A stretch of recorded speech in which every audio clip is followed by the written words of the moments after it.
Hi, welcome back to the Reinvented Delaware podcast. We're going to switch gears here in just a little bit.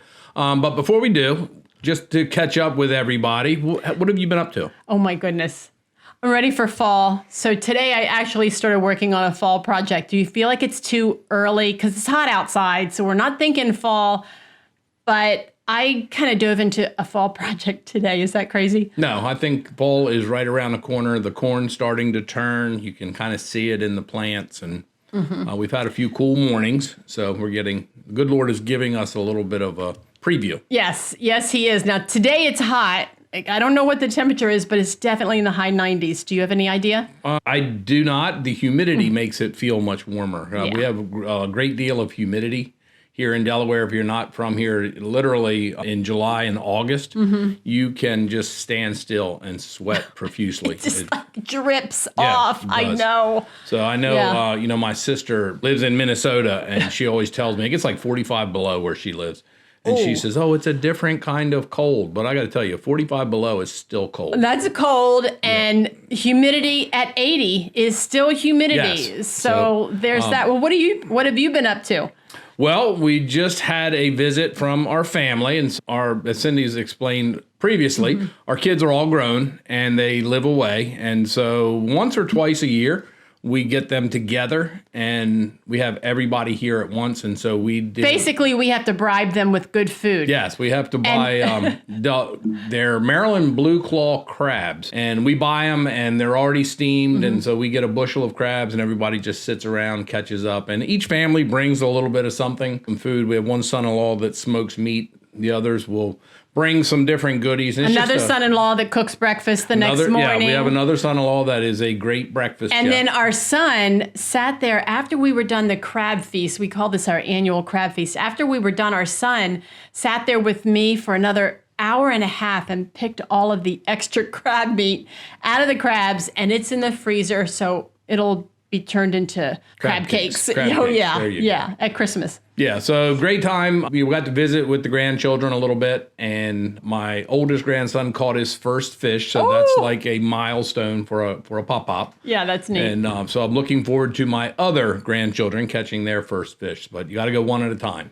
Just a great weekend. You realize, and I love it when my kids are here, but that night of sleep after they all leave is just the greatest night's sleep ever. They left on a Sunday at around 1 o'clock. Everyone was gone. I think you and I crashed on the sofa for like 3 hours. We did. It was fun. And a lot of that is just running after the little ones. They have so much energy and it's so much fun. I mean, they're just into a lot of different things, and it's a great time. Yeah. So. Well, before we get into today's topic, Steve and I have decided to start a little special thing each week here on the podcast.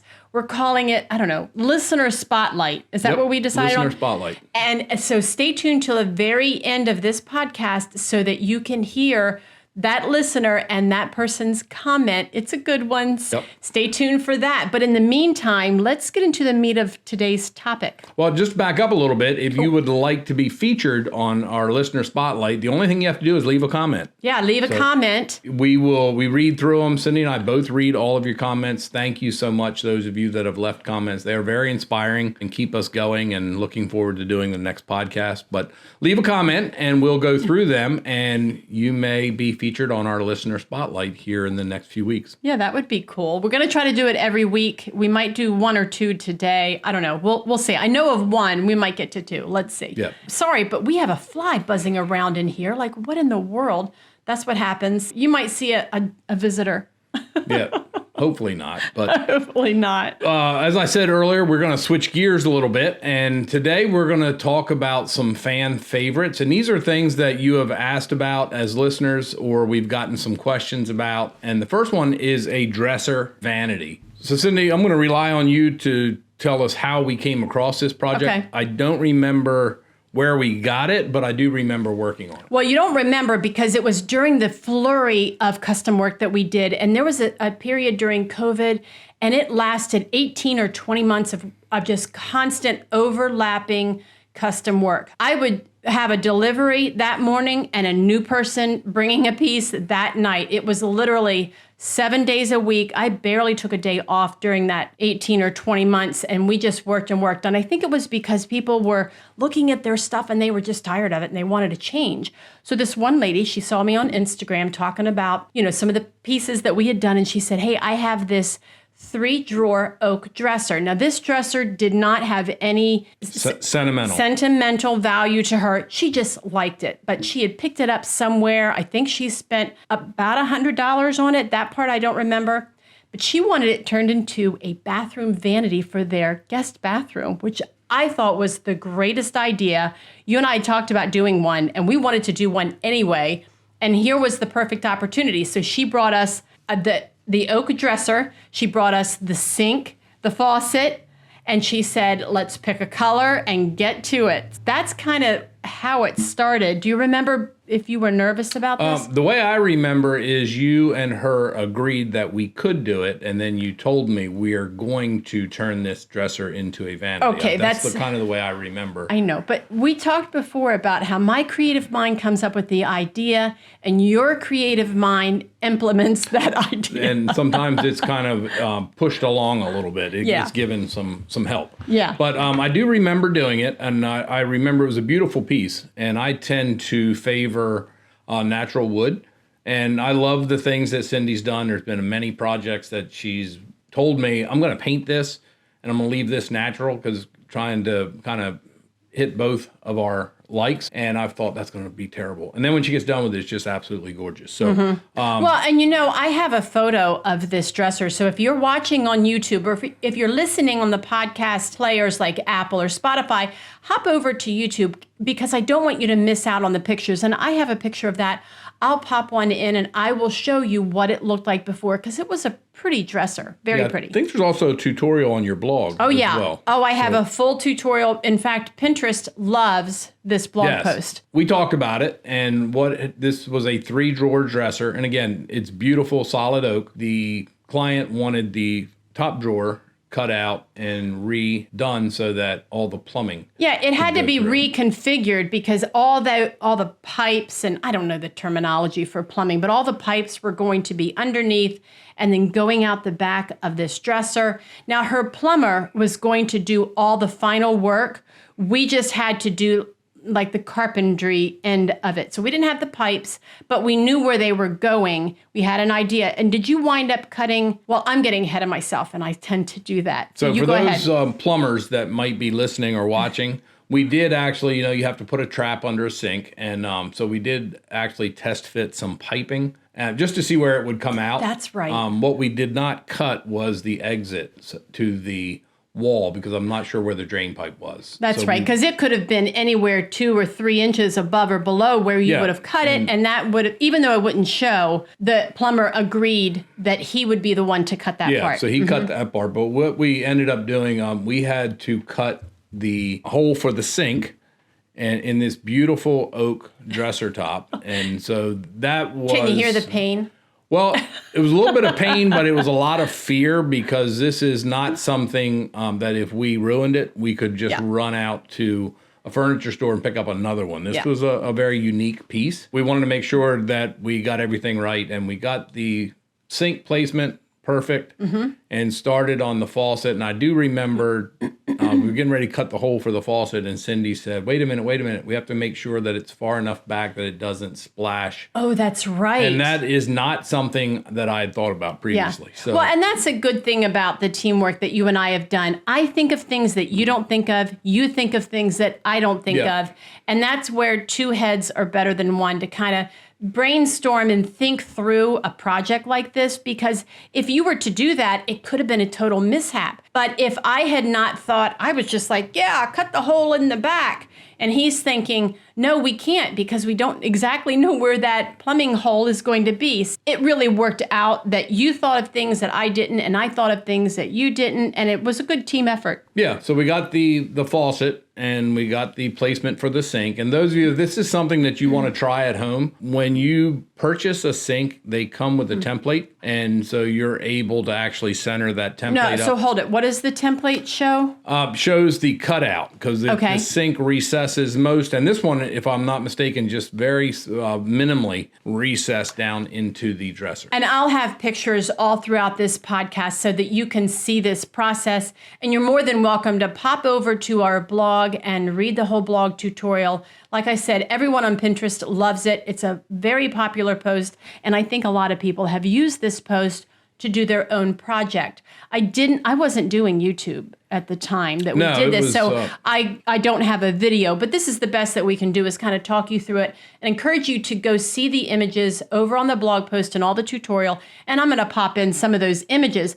But that sink was a bowl style It's a bowl style, and it looks, appearance-wise, it looks like it's sitting on top of the dresser. It does. But there was a small recess because you have to have the drain. So of course. The drain hole goes through, and then there's holes that had to be cut for the faucet, and they had to be cut far enough from the back of the dresser. That's right. Because you have to have piping. But the tricky part was the drawer. And when Cindy posts the photos, you'll see we actually had to take the drawer and make it from one solid box into two half boxes. Yeah, so he basically cut out this center and rebuilt the sides of it. So she still had storage on either side of this drawer, which was brilliant. Yeah. And so you also want to make it sturdy enough that if she puts some things in there, you know, a hair dryer and some mirrors and things like that, that don't weigh a whole lot, but combined together can have a little bit of weight. You don't want the bottom to fall out. You also have to preserve the look of the drawer front. And so you make sure you don't want to gouge it or scratch it or mess it up. That was an interesting project, but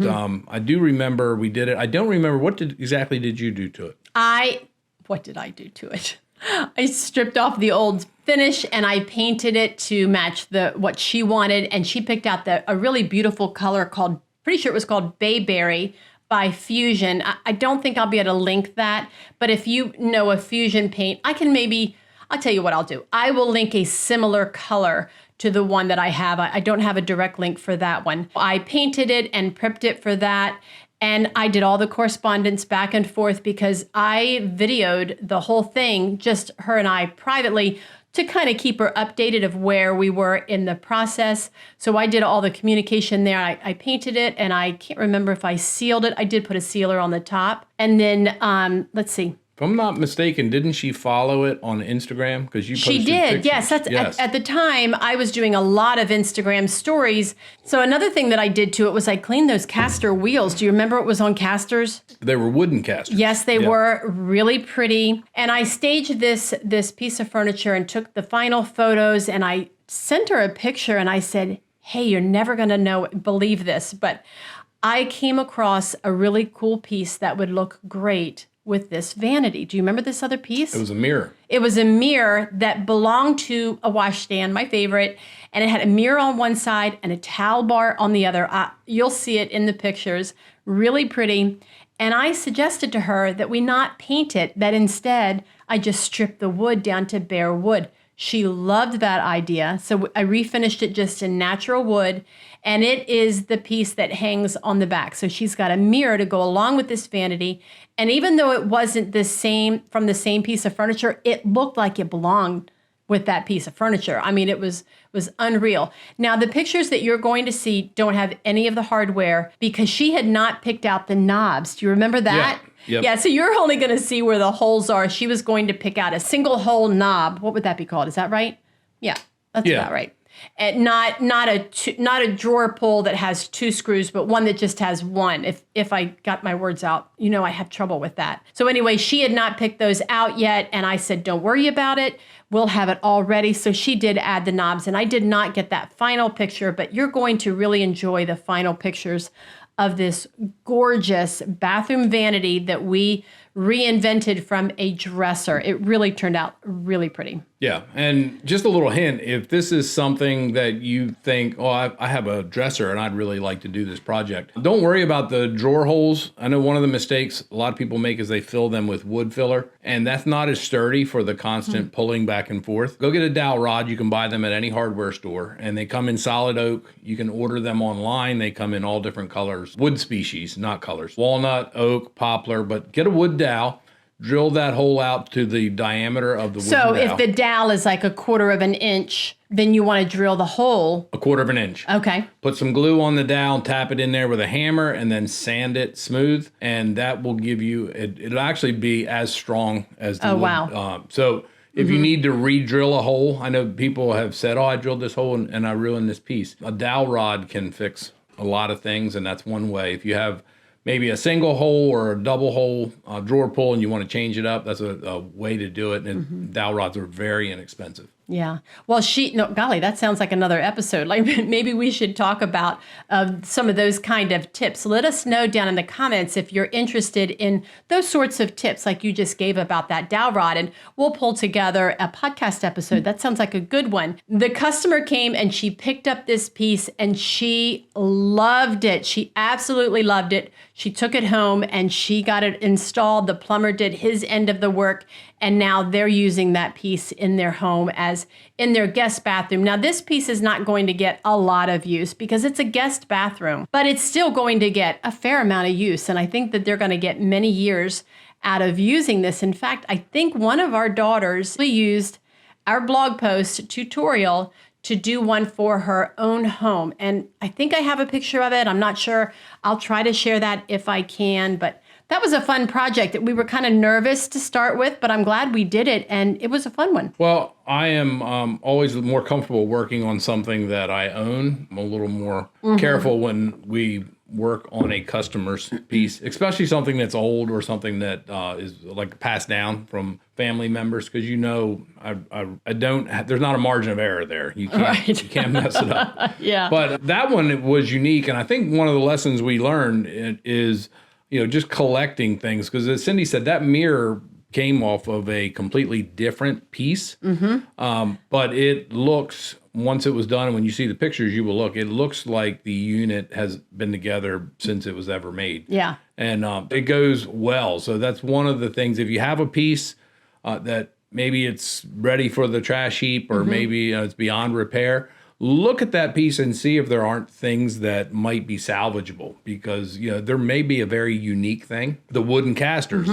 brass feet, drawer pulls, things like that. Those things can be salvaged and put on other pieces and make it look very unique. Yeah, we just talked about that last week, about clearing the clutter, and that if you can't, use that piece and maybe you can't sell it, to go ahead and take it apart and kind of salvage the parts and pieces.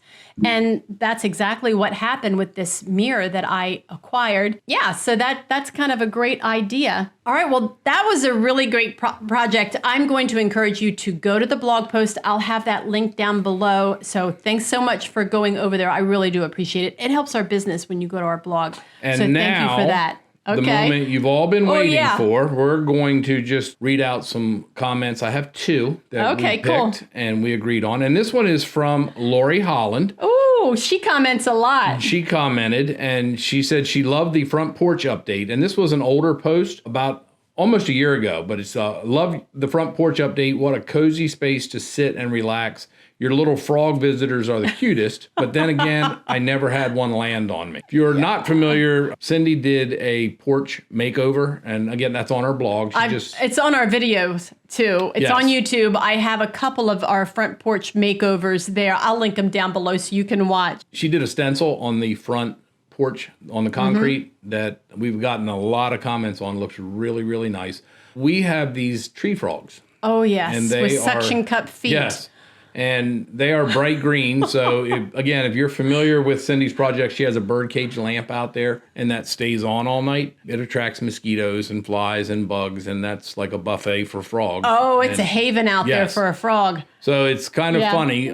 We get up and you look behind the signs, or sometimes they're just out in plain view, but many times they're behind signs or a flower pot or in a flower, and they're these bright green frogs, and they visit us frequently. So they're finding it just as relaxing as we find it. Yes, definitely. So thanks a lot, Lori, for commenting so much. Comment. Yep. And we'll do. Do you have another one? I do have another one. Oh, we're gonna do two. This one was on your most recent.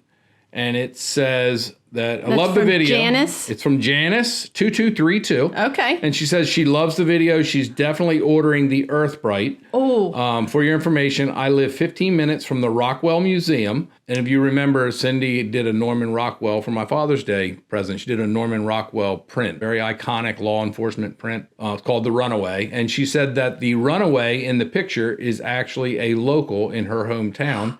His wife is a retired teacher at their local elementary school. Oh my gosh. The actual runaway lives in her town. Yes. That was featured in that painting. Yep, Isn't that so subject cool? of the painting. So if you're not familiar with Norman Rockwell, he did a lot of trying to remember the name of the paper. It's Harper's Weekly or Saturday Evening Post. Saturday Evening Yep, Post may yep. have been it. I know we found a book at an auction for like $1, and it is full of covers for the Saturday Evening Post. We need to pull that out and look at those. I think you have a lamp sitting on it. Oh, probably. I use books as decor. I did look through it, and it is really interesting to go back and see the cover art, and much of it, if not all of it, is Norman Rockwell, and they're very, very famous. But having been in law enforcement, you would see that Norman Rockwell runaway print in many, many places. It's adored by police officers. It really speaks a message about being out there to help, and which I think the police they sometimes get a bad rap, and not to say they're bad people in each profession, but 99.99% of them are out there doing the right thing each and every day. And that just kind of speaks of what they do. That reminds me of another commenter that said that the history on that Norman Rockwell print, and I can't remember what it was, but I'll try to post a little link to an article about Norman Rockwell and that particular print. I'll put that link down below in the show notes so that if you're interested in the history, you can go and check it out there. So, what do you have going on this week? Well, the pole barn is almost done, and we are waiting on the county to come and do the final inspection. Yep, so the windows are in. Windows are in. They poured concrete about on a week the floor. ago. Yep. And then it looks so good. Yeah, so I opted to do the final grading myself. You have to make sure to get your inspection. It has to be built up so that water runs away from the building. And so I went out the other night after work and did that. And so the project manager said he thinks it's ready for a final inspection. And I got a message today that they're coming on Monday. Oh, that's awesome. That's awesome. And then you start to outfit it. Then comes the hard process of moving everything out of my current shop. We have an electrician, and I'm going to talk with the electrician because I need to run some electric out there at some point. But yeah, we're going to start moving and start getting some things moved in. And so it'll be good. It's going to be a labor of love because days are going to get shorter, and I'm going to have less time. And again, as it gets colder, we need some heat. So, but I'm looking forward to it. Awesome. Well, I'm still working on that on a fall project. I just started it today. I'm hoping to finish it up tomorrow. I'll write a blog post on that, and I'll also create a little video for it. So stay tuned for that. And I think that's all we have for today. And again, I just want to thank everyone that has commented, thank everyone that has watched or listened or watched and listened. And it commented. It means so much to us. And if you would, please go and give us a 5-star rating and it means so much. And I just want to say, I see it and you may not, but just how hard Cindy works on doing these things. She is constantly doing something and trying to improve and put out the best quality product that she can. So your like and your 5-star review means a lot to us. Thank you very much. Yeah, we appreciate it, and we'll see you next time.